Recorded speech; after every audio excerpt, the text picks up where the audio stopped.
welcome to Daytona International Speedway for the 47th annual Lucas Oil Slick Mist 200.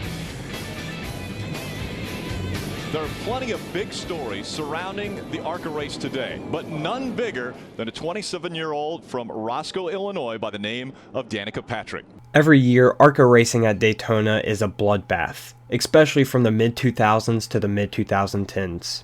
Everyone knew what to expect. A bunch of wrecks and a crazy finish. The 2010 Lucas Oil Slick Mist 200 was no different and had plenty of headlines to look out for. Defending race winner James Buescher would be starting from the pole, and ex-IndyCar driver Danica Patrick would be making her stock car debut. Another female driver making her stock car debut was another ex-IndyCar driver, Milka Duno. 6 total female drivers were taking part in the race. Also, ex-Formula 1 driver Nelson Piquet Jr. would be making his first start in the ARCA series.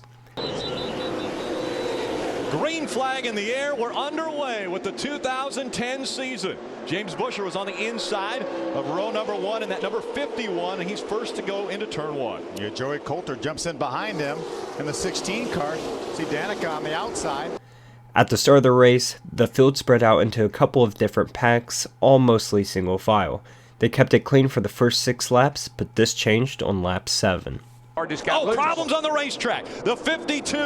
Bill Baird. Oh, and more problems.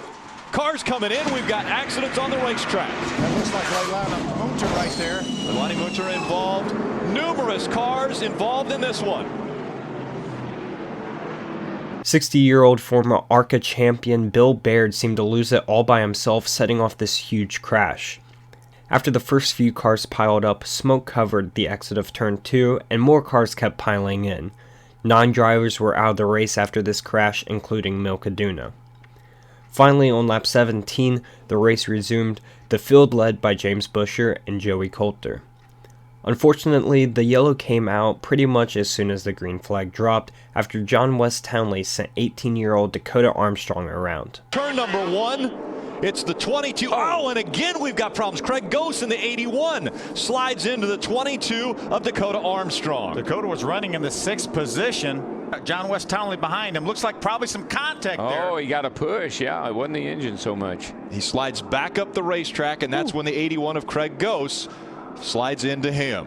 Luckily, only one other car was involved, but had already brought the total number of retirements up to 11. On the restart, the drivers looked a little bit more racy than they had all day, with 2 and 3 wide throughout the field, and in ARCA, we all know this spells disaster. On lap 28, one of the biggest hits in recent years brought out the caution. All the way around, that could be Jill George. Yes, it is. Jill George in the number 48 comes rolling to a stop at the entrance to pit road. That car just snapped. I mean, it literally just snapped around, went straight into the outside retaining wall, and then flipped over. Look up top of your screen. You see that's Jesse's the first already thing on the I outside saw. wall. Look up top of your screen. You see that's Jesse's the first already thing on I the outside saw. wall. Oh, I see what happened. He got down on the 48 got down on the apron. The 48 got the left side tires down on the apron, and when and lost control. Overcorrected, and the car shot right back up across the track into the outside wall and flipped over. Obviously trying to avoid Jessie Smith, who had just blown a tire, Jill George caught a piece of the apron and lost control of her car. She started flipping before she even made contact with the wall. This was Jill's first and only career start in ARCA. ARCA was forced to throw the red flag for about 30 minutes to clean up all the debris and to repair the catch fence, and 13 drivers were now out of the race. The battle up front wasn't much of a battle. James Buescher led the first 29 laps, then under the caution Buescher pitted, while 5-time Daytona winner Bobby Gerhart stayed out, which gave him the lead. He had pitted under an earlier caution, getting his stop for fuel over with early on in the race. The first few laps of the restart actually provided some decent action, however just 8 laps into the green flag run the next caution would come out. Nelson Piquet Jr. showed his inexperience and completely took out Frank Kimmel. Luckily, there weren't any huge hits in this crash, and the race would resume in just a couple of laps. On lap 50, it was Gerhart who led the way, followed by Mark Thompson, Allie Owens, Joey Coulter, and John West Townley. The next caution would be the tamest of the day for Danica Patrick. Tommy Joe Martin's right behind. Tommy Joe Martin's Danica moves to the inside. Nelson Piquet gets a little bit loose. She's on the inside against the white line, and Nelson Piquet Jr. forces her down off the racetrack. And look at this ride through the grass she has. I'll tell you, this right here is car control. Now, that's something that you got it or you don't. And that's impressive right there to get that car that far out of shape, hang on to it, not hit the wall. Tony Jr. helped her a lot because he kind of helped her get through that, but that was amazing. That was a great job right there. To be fair to her, the incident wasn't her fault whatsoever, as she was taken out completely by Nelson Piquet Jr., causing his second incident of the day. She made a great save by not hitting anything and managed to stay on the lead lap. The race had started to calm down dramatically considering how crazy the first 30 laps were, and the last two cautions had caused minimal damage, so this next crash seemed to come out of nowhere. That 51 car really surprised me, Phil. I thought he would drive to the outside and go right by these guys and get problems. No. At the Over and 06. over, it's the 06 of Barry Fitzgerald, and he comes to a stop. He's already taken the window net down. Yeah, That was coming out of turn number 2, I believe. Yeah, it is. You see him moving around in there. That's a good sign. It looks like he's trying to get unbuckled. Barry Fitzgerald luckily was able to walk away from the crash under his own power. He was 55 years at the time of this crash in his second year of competition in ARCA. He would only make 10 more starts in his career over the next 5 seasons. Car, that's Barry Fitzgerald. Gets a little bit loose. Slides off the racetrack and just turns around backwards the wrong way. These cars they're the way they're set up.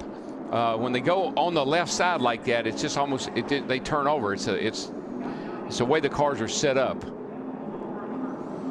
A violent ride for Barry Fitzgerald.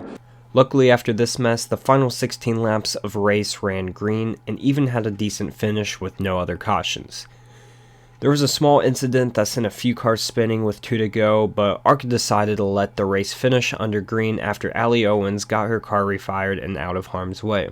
There is a lap car. This could be a problem. Bobby Gerhart and Bill Gerhart spend all their time working on super speedway practice and testing, and it is going to pay off. Bobby Gerhart coming into the Tri-Oval. He will win his 6th super speedway race from Daytona International Speedway. And Danica finished 7th. Car 7 finished 7th. Gerhart won his 6th Daytona race, while Mark Thompson in 2nd scored his first top 5 in 12 years. Bobby Gerhart won the next 2 Daytona races, completing the hat trick and winning 3 straight Lucas Oil 200s. Thankfully, no one was injured in this wild race that had several big crashes and 2 flips. Bobby, you came down early. There's a question about how many ounces of fuel are left. How'd you guys do it? Well, to be honest with you, the package that we've been running, we calculated with the little time we had that we could run 66 laps. So, I mean, if you look at the cautions, it just didn't do that, but I did everything I could. I probably got myself 5 laps on the coast, and every caution came out. I just gave it a big kill, did all the coast I could. And Anyways, guys, that's it for the video. I hope you enjoyed it. I love going back and taking a look at some of these crazy ARCA races, some that I've never even seen myself. So if you enjoyed, make sure you leave a like and a comment, and if you're not already subscribed, make sure you do. Anyways, I'll see you in the next video. Peace.